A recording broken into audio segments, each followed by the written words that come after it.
Nork Sanrio reporting for internet in Super Ghouls and Ghosts. Now, Super Ghouls and Ghosts is not a new game. All these sweet retro graphics, these aren't just classical, old school inspired pixel art. These are genuine 1990 16-bit era SNES style level design. So, if you didn't know, the Ghosts and Goblins series is notorious for bad. I've never played the first one, but I have seen footage, and it looks pretty clear to me that one game from the series was more than enough. Getting through any level of a Ghouls and Goblins game, this is something you should be putting on your resume. I mean it.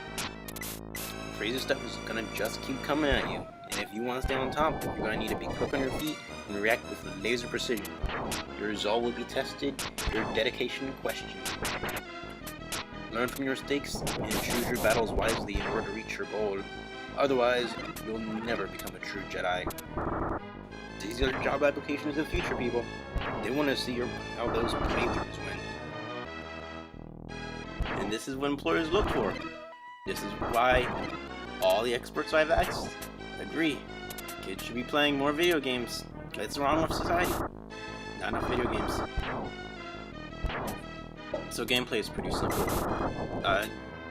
You jump, you throw stuff, you can't really take much of a punch. You jump in a fixed arc, you might notice. Kind of stiff there.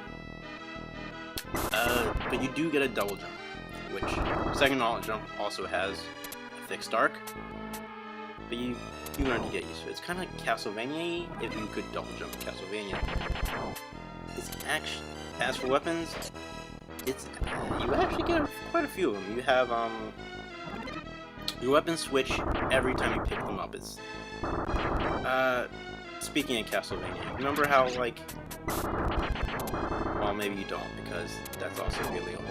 But in Castlevania, you had a secondary weapon that would switch every time you picked up a different secondary weapon. But you always had your main whip, and that was something you could depend on. I mean, not really, but you had it at least. You don't get that luxury here. Your weapon always switches whenever you pick something up. Some things are good, like a knife. They just look at it. It's awesome. Ah! But yeah. Yeah, the armor. The armor is actually pretty terrible.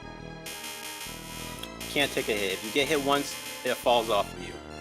And even if you manage to get a secondary power-up armor, god damn it, it flies off your body. Means you get stranded in your underwear. If you get hit again, your skin goes flying off. Just like your armor. But, where even am I for there to be just a masquerade so stuffed with dead things that skulls are just pouring out of everything? Look at this! Just look! I don't even know.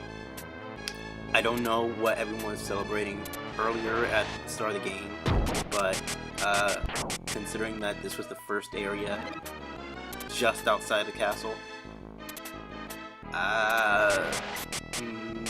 maybe our princess being kidnapped by Satan is karmatic justice? Oh, I never finished telling you about the item drops and armor's weapons. So, wow, that's actually really rare. Okay, so you can get armor back, but it's extremely rare because... Oh my... Hooray! Okay, item drops are not random. They are dependent on what you have on you. So, usually, if you're suffering because you lost your armor or have a bad weapon, the game just makes your weapon drops worse. Like, you're in your underwear, you need armor, you're not gonna get it. You're gonna get some stupid wizard who turns you into freaking babies because, I don't know, he likes to see babies die? Because that's what he does. He turns you into a baby, and then that's everything to kill you. But yeah, they're not random. They're based on what you have. The green armor, I keep calling it the Zoltan armor because I don't know why. But basically, each extra armor you get will change the way your weapon works. So the knife will become this laser. Yeah, it turns into a laser. You saw it earlier. I just didn't say anything about it. And it goes the same for every weapon. They all have double forms. And if you get the golden armor, they change again. They still keep that whatever effect the green armor gave them, but you can charge them and they'll like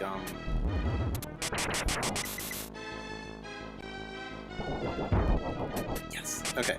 You can charge them and I died.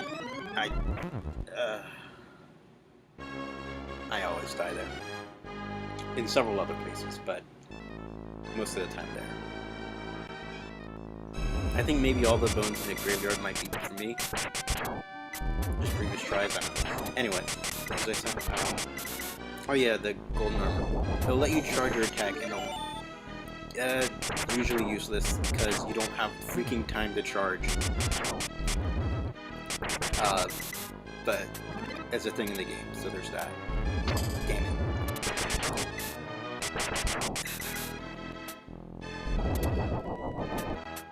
So yeah, there are multiple weapons actually, and they are also dependent on what you have on you. You won't ever get the same weapon twice. So I mean, you will, but I have a knife right now, so I'm not going to find another knife. It'll be like an axe or an arrow, which FYI is the best thing ever. Or a torch you saw me spamming earlier. They're all actually really different, and okay. I would like to go over all of them, but no, I'm not.